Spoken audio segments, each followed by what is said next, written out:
Hello, this is iAfrica TV and I'm Mutala Sise with world headlines at this hour.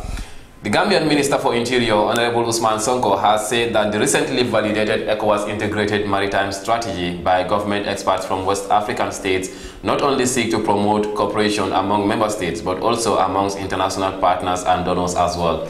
Honorable Sonko, who was speaking to our reporters, said when the document is adopted will help member states to fight against piracy and armed robbery at sea, noting that these are among other illegal activities common in the region. Still on headlines, France's foreign minister has accused terrorist groups of murdering two French journalists in northern Mali on Saturday. However, French President Francisco Hollande has held an emergency meeting on the shocking abduction and murder of the two journalists. The UN Security Council has strongly condemned the abduction and killing of the duo, calling on Malian authorities to quickly investigate the case and bring those behind the slaying to justice. Meanwhile, U.S. Secretary of State John Kerry was in Cairo this morning pressing for reforms during the highest-level American visit to Egypt since the ouster of the country's first democratically elected president.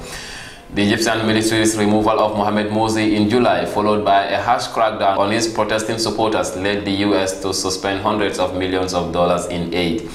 At a joint news conference following a meeting with Egyptian Foreign Minister Nabil Fahmy, Kerry said that the suspension of the aid to Egypt is not a punishment but a legal requirement after Egyptian military in July toppled the democratically elected government. Firefighters raced to contain a raging bushfire in Australia as authorities issued an emergency warning for two wildfires fanned by strong winds and soaring temperatures on Sunday. Firefighting crews backed by helicopters and aircraft are battling to protect homes and properties in the lower Portland area west of Sydney. There are 59 fires burning across the state, with 24 of them uncontained, but no homes or properties have been damaged so far, but warning people to leave the area. Finally, U.S. Secretary of State John Kerry is due to visit Israel and the occupied West Bank later this week. The trip is part of an effort to revive peace talks between Israel and Palestinians, but the Palestinian authorities are losing hope that there is anything left for them to gain. You are up to date. Those are the headlines. More on those stories can be found on our website at iAfrica.tv, and I've been your host, Mutala Sise.